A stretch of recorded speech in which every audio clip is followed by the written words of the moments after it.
श्रीराम समर्थ. कल्याणानां त्वमसि महसा भाजनं विश्वमूर्ते.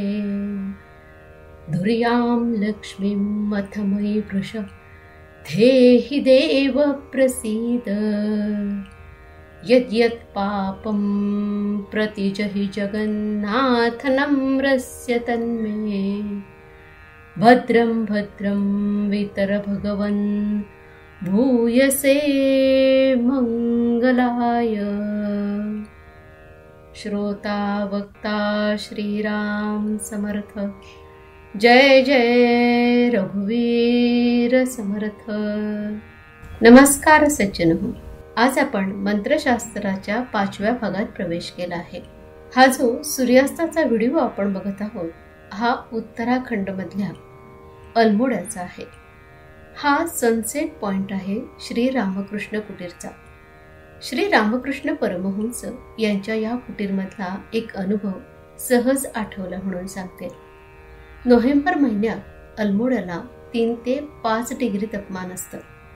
पण त्या दिवशी आम्ही सूर्यास्त बघून श्री रामकृष्ण कुटीरमध्ये गेलो.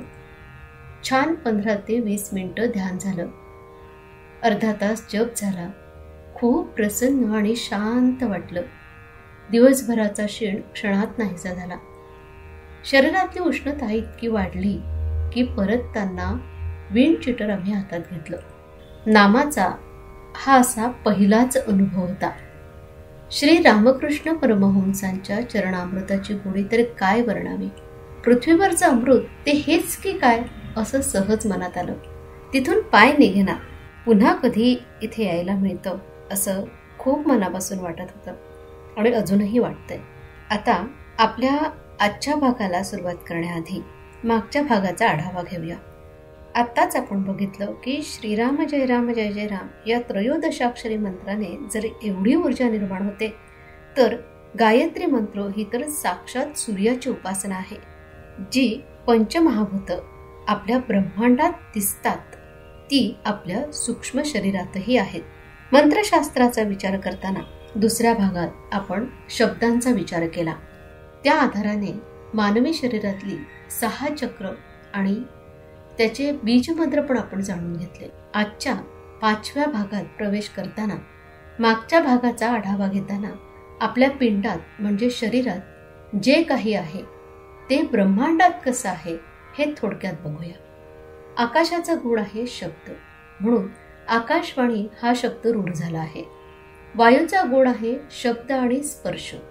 अग्नीचा गुण आहे शब्द स्पर्श आणि रूप. जलाचा गुण आहे शब्द स्पर्श रूप आणि रस. तर पृथ्वी ही शब्द स्पर्श रूप रस गंध या 5ही गुणांनी युक्त आहे. नादातून अनादीपर्यंत ही काय संकल्पना आहे हे काही प्रमाणात आपल्या लक्षात आलंच असेल. कारण जे नाद ब्रह्मांडात आहेत तेच नाद आपल्या शरीरातही आहेत. फक्त ते सूक्ष्म आहेत. त्यांना जाणण्यासाठी आपल्याला आपल्या आतपर्यंत पोहोचावं लागतं. या प्रवासात आपण मंत्रशास्त्राचे काही पैलू जाणून घेतले. आज गायत्री मंत्राचा नेमका अर्थ समजून घेण्याचा प्रयत्न करूयात.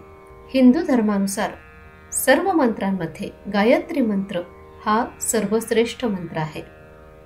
गायत्री मंत्राचा पाठ करणारी व्यक्ती आयुष्यात कधीच निराश होत नाही. असं म्हणतात की ब्रह्मदेवाने वेदांच्या निर्मितीपूर्वी 24 अक्षरांचा गायत्री मंत्र रचला होता. खरं तर गायत्री मंत्राची खरी सुरुवात तत्सवितुः वरेण्यम इथून होते. तत्सवितुः वरेण्यम या चरणातून ऋग्वेदाची निर्मिती झाली. भर्गो देवस्य धीमहि यातून यजुर्वेदाची निर्मिती झाली. तर धियो यो न प्रचोदयात यातून सामवेदाची निर्मिती झाली असं तज्ज्ञांचं म्हणणं आहे. म्हणूनच तिला वेदत्रयी गायत्री असं म्हणतात.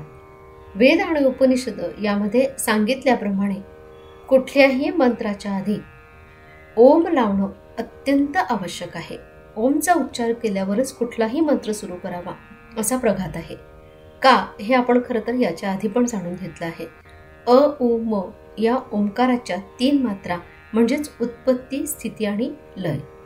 आता भू म्हणजे भूलोक म्हणजेच पृथ्वी. भुवः म्हणजे आकाश आणि स्वः म्हणजे स्वर्गलोक. गायत्री मंत्राचं श्रेष्ठत्व अधोरेखित करण्यासाठी तिचा संबंध तीनही लोकांशी जोडला गेला. तत् सवितुः वरेण्यम. तत् म्हणजे परमात्मा तत्व.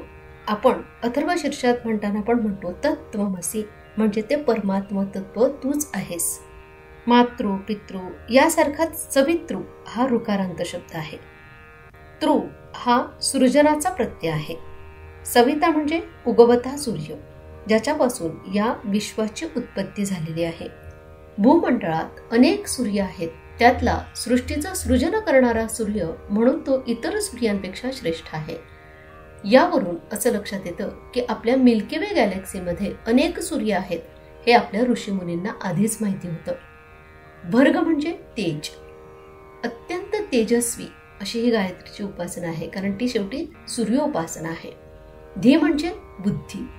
आमची बुद्धी सतेज झाली की आमच्यातली मलिनता म्हणजे आजच्या भाषेत ज्याला आपण डिप्रेशन म्हणतो दूर होतं आणि आमची अंगकांती ही सतेज होते.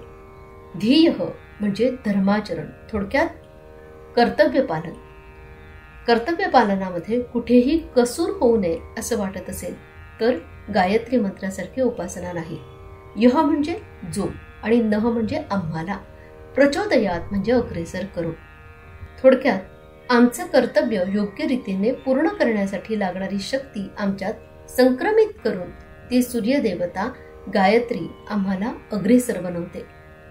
थोडं विषयांतर होईल, पण एक गोष्ट आवर्जून सांगावीशी वाटते की कर्मकांडात अडकलेल्या आणि त्याचा वाजवीपेक्षा जास्त हट्ट धरणाऱ्या मागच्या काही पिढ्यांमुळे आणि त्याच्या जोडीला आलेल्या परकीय आक्रमणांमुळे एका पिढीचं अतोनात नुकसान झालं आहे. ते कसं तर अध्यात्म म्हणजे नेमकं काय हे न समजल्यामुळे आपण स्वतःपासून कोसो दूर निघून गेलो आणि त्याच्या पुढची पिढी तर नास्तिक म्हणूनच जन्माला आली. एक खूप छान वचन आहे, संस्कारात द्विज उच्यते. संस्कारांनी द्विज म्हणजे ब्राह्मण होतो. द्विज म्हणजे तरी काय तर दुसरा जन्म. म्हणजेच आधी अज्ञानी असलेला जीव व्रतबंधनानंतर म्हणजेच मुंजीनंतर गायत्री मंत्राच्या उपासनेने जणू काही त्याचा पुनर्जन्म होतो.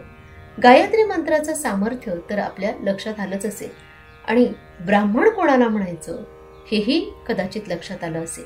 जो कोणी विधिवत गायत्री मंत्राची दीक्षा घेऊन त्याचं जनकल्याणासाठी अनुष्ठान करतो आणि करवून घेतो त्याला ब्राह्मण ही पदवी आहे.